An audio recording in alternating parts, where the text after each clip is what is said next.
Hey guys, welcome back to my channel. I hope you are all doing well. So I'm back again with another interesting video for you all, and the topic is blood coagulation pathway. So basically I'm gonna tell you about when we had an injury, how blood is clot and prevent us for excess bleeding. Means जब हमें चोट लग जाती है, जो वो खून बहता है, तो वो कैसे बहना बंद होता है, उस प्रोसेस को मैं आज एक्सप्लेन करूँगी.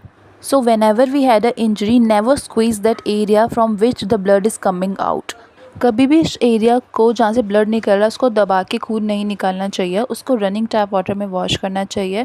फिर उस पर ऑर्नामेंट अप्लाई करके बैंडेज कर लेना चाहिए. सो इससे इन्फेक्शन कम होने के चांस होते हैं.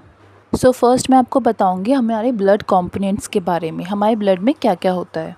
In simple term, blood has 4 main component: RBC, WBC, platelets and plasma. RBCs red blood cells, और इसको हम एरिथ्रोसाइट्स भी बोलते हैं. ये हमारे ब्लड को रेड कलर प्रोवाइड करवाता है और रेस्पिरेशन में मेन फंक्शन इसका होता है. WBC वाइट ब्लड सेल, इसको हम ल्यूकोसाइट्स भी बोलते हैं. इसके काफ़ी सारे कंपोनेंट होते हैं: basophil, neutrophil, eosinophil, monocyte, lymphocyte. इसकी वीडियो काफ़ी लंबी हो जाएगी, इसलिए हम इसको बाद में कभी डिस्कस करेंगे. अभी मैं इसका मेन फंक्शन बता देती हूँ. इसका हमारा इम्यून सिस्टम को प्रोटेक्ट करने में मेन फंक्शन होता है. नेक्स्ट है हमारा प्लेटलेट, जिसको हम थ्रोम्बोसाइट्स भी बोलते हैं. ये मेन होता है हमारे ब्लड क्लॉटिंग में, जो हेल्प करता है.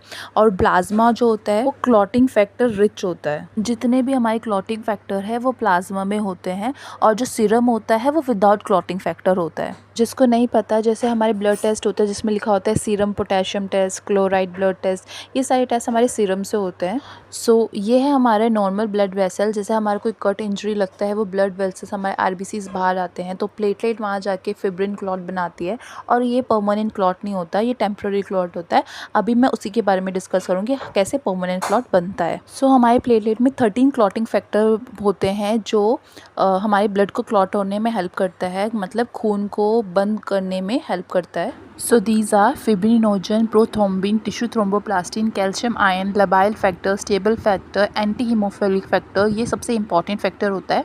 Christmas factor, Stuart Prower factor, plasma thromboplastin, Hageman factor और fibrin factor. So these all factors involve in blood coagulation pathway.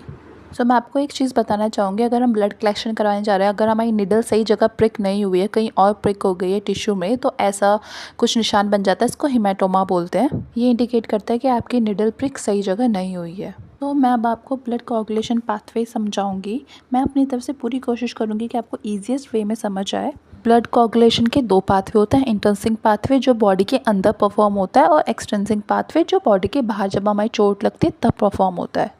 सो ये जो टेबल है इसमें दोनों डिफाइन किया गया है. तो मैंने आपको टेम्प्रेरी क्लॉट तो बताया था. जो प्लेटलेट होता है वो फिब्रिन क्लॉट बना देती है temporary in the presence of phospholipids. Then हमारे यहाँ से स्टार्ट होता है परमानेंट क्लॉथ का पाथवे. जो एक्सटेंसिव पाथवे में जब हमारे टिश्यू ट्रॉमा होता है, टिश्यू फैक्टर रिलीज़ होता है. फैक्टर 3 जो होता है फैक्टर 7 को रिलीज़ करता है. इधर ए का मतलब है एक्टिवेशन, वो फैक्टर 7 को एक्टिवेट करता है, और फैक्टर 7 फैक्टर 10 को एक्टिवेट करेगा. फैक्टर 10 जो है ना, वो एक्सटेंसिव पाथवे और इंट्रिंसिक पाथवे में दोनों में कॉमन होता है. इससे हमारा होगा formation of prothrombin activator means factor 2.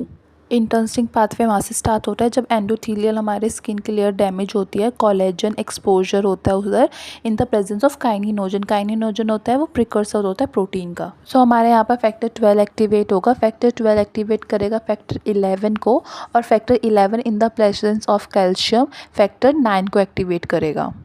सो अब आप सोचोगे 11 के बाद तो हमारा 10 आना चाहिए था, बट यहाँ पर 9 आ जाएगा क्योंकि 10 तो इंट्रिंसिक और एक्सट्रिंसिक पाथवे में कॉमन है. वो दोनों मिलकर फॉर्मेशन ऑफ प्रोथ्रोम्बिन एक्टिवेट करेंगे, मतलब फैक्टर 2.